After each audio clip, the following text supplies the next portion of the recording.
Hello everyone and welcome to today's video, which is going to be a bit back to front. I'm actually going to show you the finished layouts before I get into the process video. There was a lot of construction noise next door last week, so when I was putting the layouts together for the workshops that were held over the weekend, I did back-to-back workshops on Saturday and Sunday, I couldn't actually record myself as I was going through the process.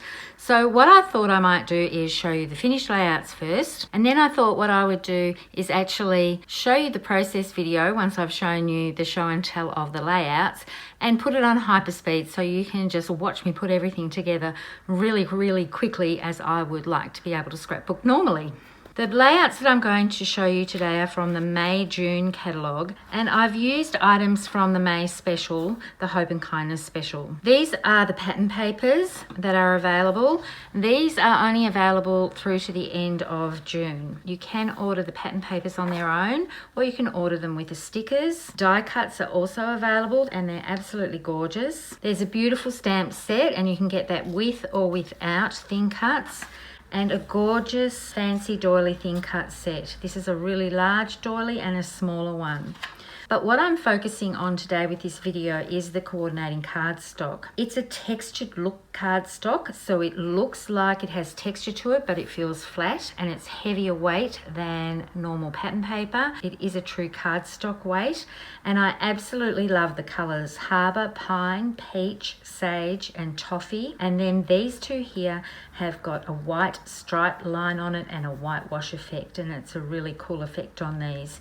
You can see there's a wash type effect to this, and the other side is like a burlap type print. So let's get into the show and tell with what I've done with these layouts. The first layout I've put together, I've used a grid type pattern as a central focal point for this photo here, and then I've repeated some of those squares over in the bottom right corner to lead your eye across the page. I've used just the plain colours here, so the Sage, Pine, Peach and Harbour. I've put them all together and you can see how beautifully they all play together. I love how this paper all works together so well. I've used some accents that I've cut out with my Cricut and also the title.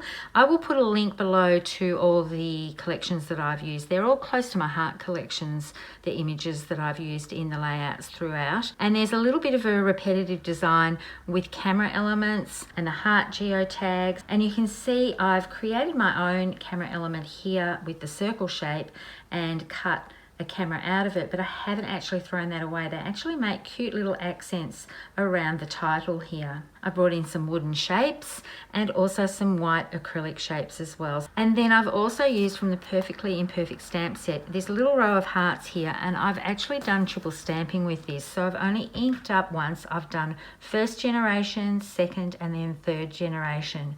So you ink up your image, stamp, and without cleaning off, you stamp again and then stamp again, and you get this gorgeous ombre type look. And I haven't repeated the same way I've done that first, second and third all the way through. I've gone above and below in some of the instances as well, just to mix it up a little bit. This pennant up here could either be a journaling spot or it could be another place for a photo. And this title that I've created here is a font that I've used from my computer. I saw Jay Mamalmi use this font and I really loved it.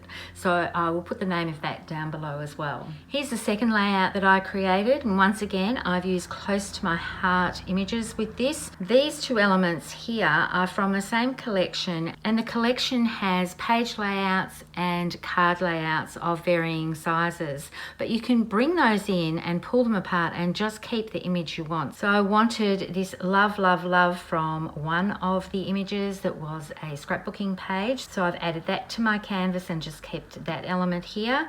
And I wanted this document to title as well, and that was from a different page layout. So you can mix and match these collections. You don't have to just stick with the layout that has been provided to you. You can swap things around and manipulate them to suit your own style and your own needs. This is the whitewashed paper with the stripes across it, which gives a beautiful texture. And you can see I've repeated some of the elements with the hearts for the geotags, the circle elements with the camera, and also these heart strips. The little wooden brackets, they just highlight this title here, and I love the addition of those, and the wood works really well onto this type of paper, as does the white acrylic shapes. The next layout I'm going to show you, I had all the pre-cut kits out on the table for the ladies for the workshops over the weekend, and I had all my samples out on display, and all of the pre-cut kits went for the third layout, and a lady really wanted it, so I actually gave her the sample page that I had created. So I'm going to have to talk about that one with a photo on the screen rather than the actual sample down here on my desk.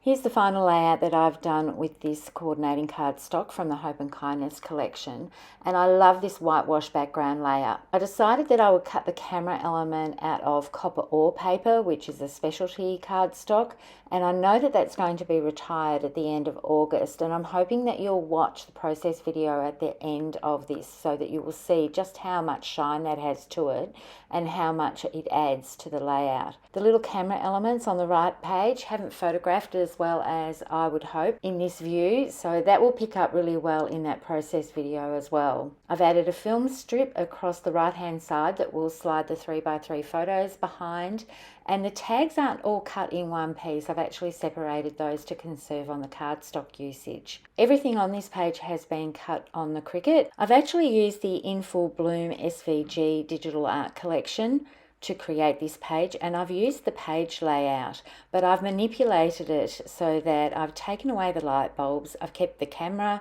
the scallop edge, the film strip and the title, and I've just redesigned the page and reconfigured it to suit my own needs. The two little cameras on the right hand side, I have actually made those from the original camera piece, the large one on the left. All the detail that's on that large camera wouldn't translate very well to a smaller image. The Cricut would struggle cutting all of that out, but I still wanted to carry that little theme of the camera elements across on the right page. That's all the talking done for the layout, so I hope you'll stay tuned and watch everything come together on hyperspeed for the rest of the video, and I will put some still shots up at the end so you can have a closer look at some of the elements on these layouts.